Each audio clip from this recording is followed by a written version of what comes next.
Sits there. His father's breathing gets funny. "Go," he says. "Play." The boy slides over and climbs out.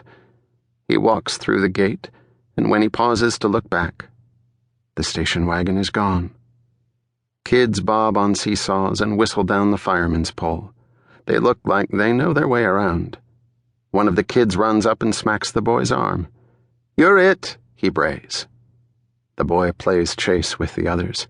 He climbs on the jungle gym and crawls in a yellow plastic tunnel, jostled by the bigger kids and doing his best to jostle back. A bell rings from the facing building, and the kids fly off the equipment and disappear inside. The boy climbs out of the tunnel and stands on the playground, alone. The wind picks up, the dead leaves like fingernails dragging across the asphalt. He doesn't know what to do, so he sits on a bench and waits for his father. A cloud drifts across the sun. He has no jacket. He kicks the leaves piled by the base of the bench. More clouds cluster overhead. He sits until his rear end hurts. Finally, a woman with graying brown hair emerges through the double doors. She approaches him, puts her hands on her knees. "Hi there." He looks down at his lap. "Right," she says. "Okay." She glances across the abandoned playground, then through the chain link, eyeing the empty parking spots along the curb. She says, "Can you tell me who you belong to?" Now. Chapter 1. Mike lay in the darkness, his gaze fixed on the baby monitor on the nightstand. He had to be up in 3 hours, but sleep wasn't coming any easier than it usually did. A blowfly had been circling the bedroom at irregular intervals as if to ensure his continued alertness. His mother used to say that a blowfly in the house meant that evil was stalking the family. One of the only things he remembered about her.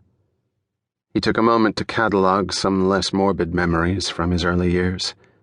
The few imprints he'd retained were little more than sensory flashes. The scent of sage incense in a yellow-tiled kitchen, his mother bathing him, how her skin always seemed tan, her smell like cinnamon. The red light bars fanned up on the monitor, a crackle of static. Or was that cat coughing?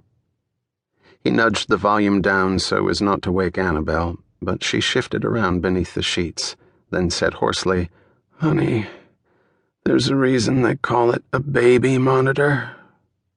"I know. I'm sorry. I thought I heard something." "She's 8 years old, and more mature than either of us.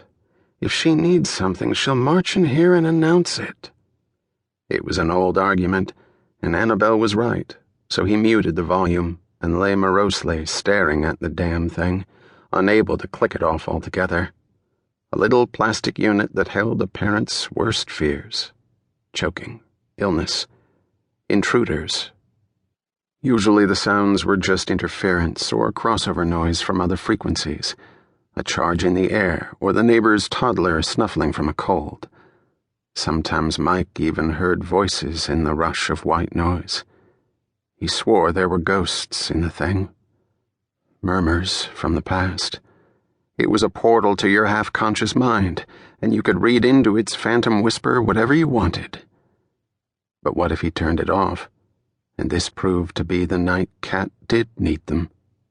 What if she awakened terrified and disoriented from a nightmare, sudden paralysis, the blowfly's evil spell, and lay stricken for hours, trapped alone with her fear? How do you choose the first night to take that risk? In the early hours, logic and reason seemed to fall asleep before he did. Everything seemed possible in the worst kind of way. He finally started to drift off, but then the blowfly took another loop around the nightlight, and a moment later the red bars flared again on the muted unit. Cat crying out? He sat up and rubbed his face. "She's fine," Annabel groaned. I know. But he got up and padded down the hall.